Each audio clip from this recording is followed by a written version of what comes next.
Hi everyone, welcome back to my channel. अगर आप channel पर नए हैं तो चैनल को सब्सक्राइब कर लीजिए, वीडियो को लाइक कर दीजिए और नोटिफिकेशन बेल आइकन को प्रेस कर दीजिए।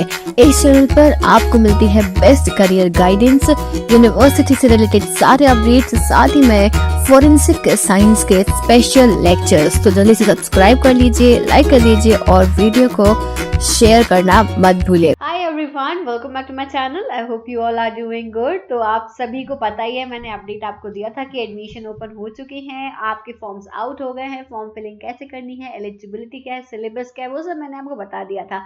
आज के इस वीडियो में मैं आपको ये बताने वाली हूँ कि इंपॉर्टेंट डेट्स क्या है, एग्जाम का पैटर्न क्या है, क्योंकि यहाँ पे यूनिवर्सिटी ने सारी डिटेल्स निकाल दी, एक एक चीज निकाल दी है, एग्जाम का पूरा पैटर्न निकाल दिया, एग्जाम कब कंडक्ट होना है, किस डेट पे होना है, सब कुछ आउट हो चुका है। तो भाई वही सारी इंपॉर्टेंट चीज़ों के बारे में आज मैं डिस्कशन करने वाली हूँ। आगे बढ़ने से पहले मैं आपको एक बहुत इंपॉर्टेंट चीज़ बताना चाहती हूँ कि अगर आप एनएफएसयू के रिगार्डिंग मुझसे पर्सनल गाइडेंस लेना चाहते हैं, ठीक है, मैं आपको पूरा पर्सनली गाइड कर सकती हूँ। सिर्फ not only NFSU, regarding any of the entrance exams, आप कोई भी एंट्रेंस एग्जाम है, फॉरेंसिक साइंस रिलेटेड कुछ भी है, ईच एंड एवरीथिंग मैं आपको यहाँ पे गाइड कर सकती हूँ पर्सनली। आप मुझसे वीडियो कॉल के थ्रू अगर कुछ भी पूछना चाहते हैं, आप मुझसे बात कर सकते हैं। उसके लिए आपको बस करना इतना सा है कि डिस्क्रिप्शन में यहाँ नीचे आपको एक लिंक दिया हुआ है, आप वहाँ पे रजिस्टर करके आप मुझसे कनेक्ट कर सकते हो। आपको जो है बाकी की डिटेल्स ईमेल के थ्रू मिल जाएंगी, फिर आप मुझसे वीडियो कॉल के थ्रू आपकी जो भी क्वेरीज हैं आप वो मुझसे डिस्कस कर सकते हो। ठीक है, चलो। तो भाई मैंने एनएफएसयू की वेबसाइट ऑलरेडी ओपन कर रखी है। आपको पता ही है कि जैसे ही आप इस वेबसाइट को ओपन करोगे तो यहाँ पे आपको एक पॉपअप दिखेगा जिसमें यूनिवर्सिटी ने पूरे एडमिशन का जो नोटिफिकेशन है वो ये इस टाइप से आपको ओपन होके दिख जाएगा, जो कि मैं कल बता चुकी हूँ। आज मैं आपको बस इतना बताने वाली हूँ कि आप देखो वो एग्जामिनेशन कैसे होगा, क्या पैटर्न होगा, पूरा का पूरा जो सिस्टम है एग्जाम का वो मैं आपको एक्सप्लेन करने वाली हूँ। तो सबसे पहले ये सीबीटी मोड है।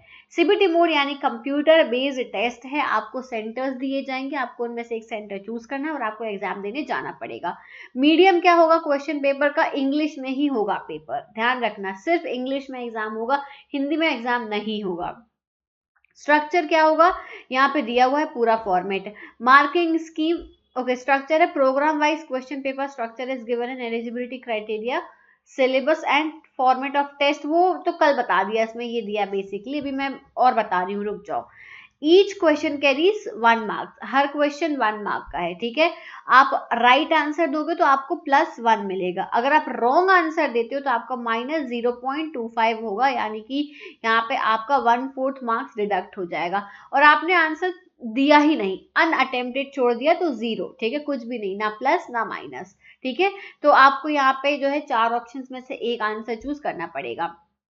However, after the process of challenging of answer key, in case there are multiple correct option, अब देखो आपकी आंसर की आएगी, ठीक है, आंसर की आने के टाइम पे आपको क्या करना है, वहां पे आंसर्स चेक करना है। आपको लग रहा है कि आपने जो आंसर दिया है वो करेक्ट है तो आपको चैलेंज करना पड़ेगा उनको प्रॉपरली। सारे एविडेंसेस के साथ में आप चैलेंज कर सकते हो सकता है कि उनमें 2 ऑप्शन करेक्ट हो, 2 आंसर्स करेक्ट हो सकते हैं, तो उस टाइम पे आप ये कर सकते हो, चैलेंज कर सकते हो, वो आगे की बात रहेगी। अब अगर हम सेंटर्स की बात करें कि कौन कौन से सेंटर में एग्जाम होगा, तो सिटी देख लो भाई, यहाँ पे अगरतला, अहमदाबाद, बेंगलोर, भोपाल, भुवनेश्वर, चंडीगढ़, चेन्नई, दिल्ली, गांधीनगर, गोवा, गुवाहाटी, हैदराबाद, जयपुर, जम्मू, कोलकाता, लखनऊ, मुंबई, नागपुर, पटना, पुणे, रायपुर, रांची, तिरुवनंतपुरम और धरवाड़। भाई इतनी जगह पे जो है यहाँ पे आपका एग्जाम कंडक्ट होने वाला है। तिरुवनंतपुरम, ठीक है, ये नाम लिखा हुआ है।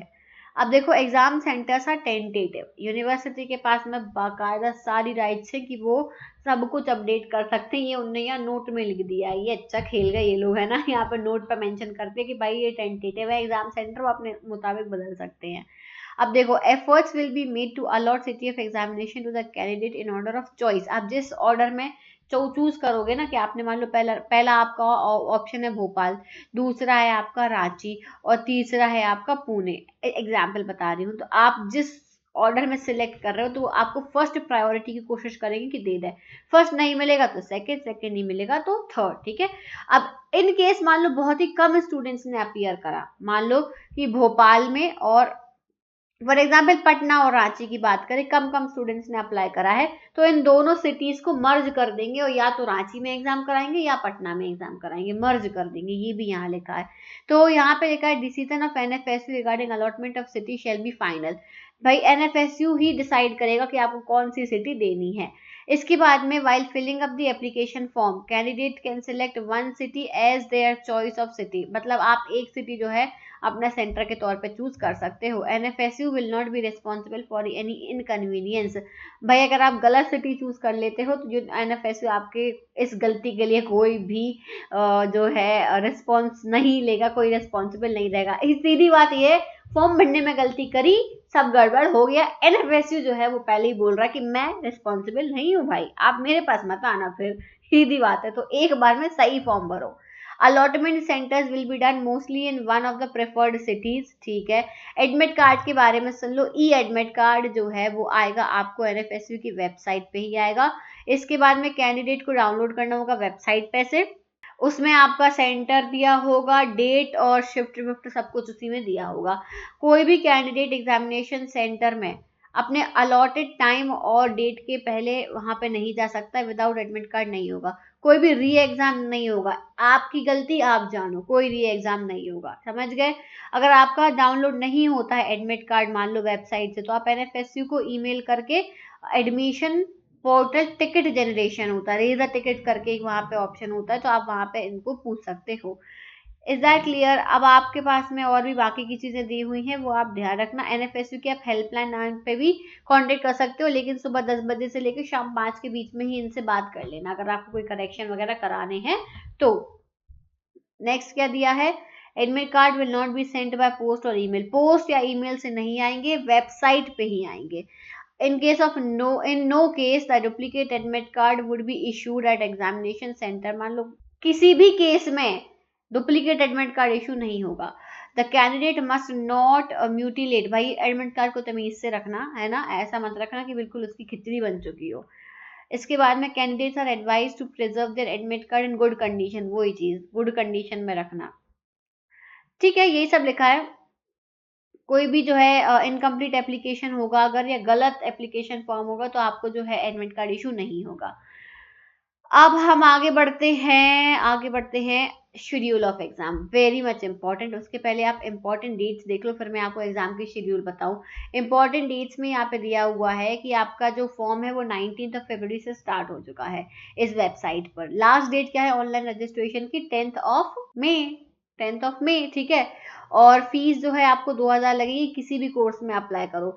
एंट्रेंस हो रहा है आपका या नहीं हो रहा है, पर फॉर्म भरना पड़ेगा। ये मत सोचना कि मैम क्या, कोई कमेंट में मत पूछना, पूरा वीडियो देखा करो फिर कमेंट से पूछा करो। कोई ये मत बोला मैम इसका एंट्रेंस नहीं होना तो क्या हमको फॉर्म भी नहीं भरना होगा, भरना पड़ेगा यार, फॉर्म तो भरना ही पड़ेगा, नहीं तो यूनिवर्सिटी वालों को कैसे पता चलेगा कि आपको एडमिशन चाहिए है। मेरिट बेसिस पे होगा फिर, ठीक है। इसके बाद में मोड ऑफ पेमेंट दिया ही है, ऑनलाइन आप कर सकते हो। Last day to upload qualifying examination result, आपका 12th का या ग्रेजुएशन का रिजल्ट 1 जून के पहले पहले आ जाना चाहिए, क्योंकि यहाँ पे आपको 1 जून के पहले का टाइम दिया गया है अपना रिजल्ट अपडेट करने का। एडमिट कार्ड की डेट अनाउंस बाद में होगी। एग्जाम सीबीटी मोड में होगा, एमसीक्यू बेस्ड होगा, 90 मिनट्स का पेपर होगा, 1.5 घंटे का, ठीक है। एग्जाम होगा 15 और 16 जून को। टाइमिंग दी है सुबह 10 से लेके शाम को 5:30 के बीच में फॉर ऑल बैचेस। इसके बाद में रिस्पॉन्स की कब आएगी वो बाद में बताएंगे, वेबसाइट पर रिजल्ट कब आएगा बाद में बताएंगे, लेकिन फर्स्ट मेरिट लिस्ट आपकी 24 जून को आ जाएगी। और फर्स्ट काउंसलिंग और सेकंड मेरिट लिस्ट 1 जुलाई से 5 जुलाई के बीच में हो जाएगी। सेकंड काउंसलिंग वीक 8 जुलाई से 12 जुलाई। अब देखो एक और नोटिस है इसी में, और यहाँ पे टाइमिंग वाइमिंग सब कुछ दी हुई है।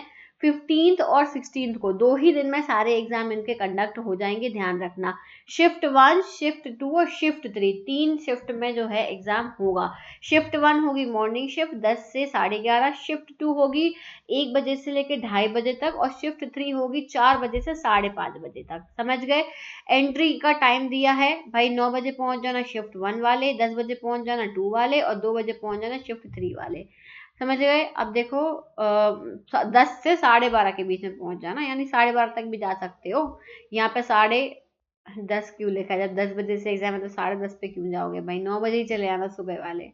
इसके बाद में ये शिफ्ट 2 वाले भले ही 12:30 पे चले जाना, और शिफ्ट 3 वाले जो है वो यहाँ पे 3:30 पे पहुंच जाना। अब देखो, कैंडिडेट लॉग इन इंस्ट्रक्शन 9:50 पे खुल जाएंगे। अरे टाइम से चले आना तुम लोग, यहाँ 12:50 पे, यहाँ 3:50 पे। इसके बाद में अब यहाँ पे कुछ इंस्ट्रक्शंस दिए हुए हैं, आपको 90 मिनट्स पहले पहुंचना है एग्जामिनेशन सेंटर पे। और ये सब जितनी भी चीज़ें हैं भाई, आप जो है यहाँ पे आपकी कोई भी प्रॉब्लम जो है नहीं मानी जाएगी कि भूकंप आ गया, आंधी आ गई, तूफान आ गया, ये कुछ नहीं सुना जाएगा। समझ गए ना बात को? क्लियर लिखा है, बस डिले हो गई, ट्रेन डिले हो गई, ट्रैफिक जैम था, कुछ भी नहीं सुना जाएगा, टाइम पे पहुंच जाना। समझ गए? अब इसके बाद में ये सब पढ़ लेना, इंस्ट्रक्शंस वगैरह वगैरह जितने भी दिए हुए हैं, उसके बाद ही जाना। क्लियर है? अब यहाँ पे देखो लिखा है, ऑल कैलकुलेशन जो भी आप रफ शीट में करोगे एग्जामिनेशन सेंटर में, वो रफ शीट भी जमा हो जाएगी। यानी आपके पास, आपको ना तो पेपर मिलेगा, ना ही आपको ये रफ पेपर मिलेगा, कुछ भी नहीं मिलेगा आपको। यानी क्वेश्चंस जो हैं बच्चों, जितने भी लोग मुझसे कनेक्ट हैं उनके लिए स्पेशली मैं ये बोलूँगी कि आप लोग जब पेपर दो, थोड़ा दिमाग खोल के देना, क्वेश्चंस याद करके ज़रूर आना, जिससे कि आप मुझे बता सको और फिर मैं जो है आपको उसके बारे में हम यहाँ पर डिस्कशन कर सकें। Is that clear? चलो भाई, ये हो गई हमारी बात। यहाँ पे ये वाला ब्रोशर मैंने आपको कल समझा ही दिया था, इंपॉर्टेंट डेट्स मैंने आपको बता ही दी हैं, और इसके अलावा कुछ खास इंपॉर्टेंट है नहीं है। पढ़ लेना एक बार, मैं ये सब कुछ अपने टेलीग्राम पे अभी शेयर कर दूंगी रात में 9-10 बजे तक। क्लियर हो गई बात? आई होप कि आपको समझ में आ गया होगा। अब भाई जिसको भी जो भी डाउट है, प्लीज मुझसे पर्सनली कांटेक्ट करो। मैं पर्सनली बच्चों को डेली गाइड कर रही हूँ, डेली मेरा सेशन होता है, मैं 1-on-1 काउंसलिंग करती हूँ, डेली डेली बच्चों से बात कर रही हूँ, और उन्हें काफी हेल्प मिल रही है। यूजुअली हर एक चीज यहाँ पे बोलना पब्लिकली पॉसिबल नहीं है, बट आप जब मुझसे पर्सनली बात करते हो तो आप मुझसे अपने पर्सनल डाउट्स पूछ सकते हो। चलो भाई, आज के लिए इतना ही। Thank you so much for watching this video. बाकी की अपडेट्स के लिए चैनल सब्सक्राइब करना, वीडियो को लाइक करना मत भूलना। Bye bye, take care.